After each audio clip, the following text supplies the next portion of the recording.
On May 24th, nearly 4 years after Malaysia Airlines passenger flight 17, known as MH17, was shot down over the Donbas region in eastern Ukraine, investigators officially stated that the Russian military was directly involved in the deadly missile strike. Citing extensive forensic and intercepted evidence, the Dutch-led Joint Investigation Team, or JIT, specified that the Buk surface-to-air missile that downed the MH17 plane originated from the base of the Russian Federation's 53rd Anti-Aircraft Brigade, stationed in Kursk, not far from the Ukrainian border.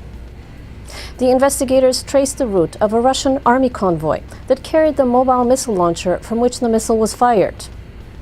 This mobile launcher was first trucked in from Russia to the territory of the Donbas controlled by Russian-backed militants. Then it was used to shoot down the plane on July 17, 2014. And subsequently, it was hastily taken back across the border to Russia.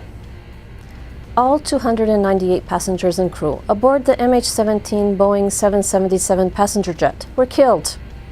The majority of the victims were citizens of the Netherlands, Malaysia, and Australia. Following the JIT announcement, Australia and the Netherlands officially blamed Russia for this tragedy.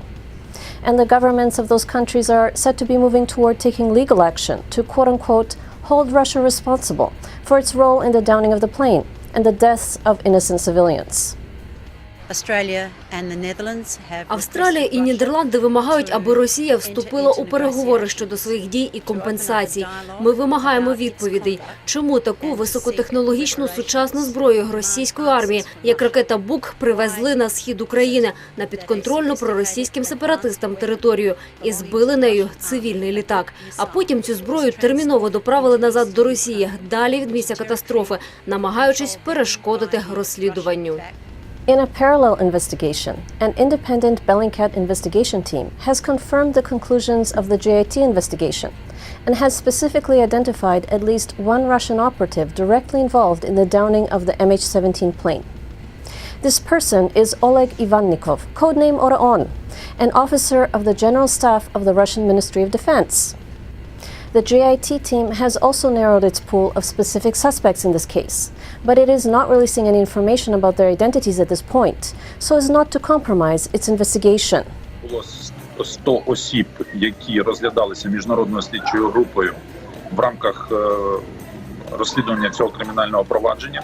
Сьогодні цей список скоротився до менше ніж 20 осіб, але з метою захисту як свідків, так і інтересів слідства ми не називаємо ні їхньої кількості, ні хто це саме ці люди. In the meantime, a group of relatives of the Dutch victims in the downing of the MH17 plane are filing a lawsuit against Russia with the European Court of Human Rights. In effect, they will join another lawsuit filed in the same case on behalf of the families of the Malaysian, Australian, and New Zealand citizens who perished in this catastrophe. The amount of compensation that the claimants are demanding from Russia is apparently millions of dollars per victim. So far, Russia has denied any responsibility for the downing of the MH17 plane.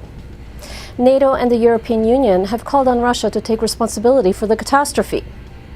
But some Russian officials have blatantly dismissed the JIT findings as quote-unquote fake news. President of Russia Vladimir Putin, when asked about the findings during his joint press conference with the President of France Emmanuel Macron, feigned ignorance, indicating that he could not understand what plane the question was referring to. Obviously, Putin must have known that he and his government had been caught dead to rights, if this was the best first reaction comeback that he could muster.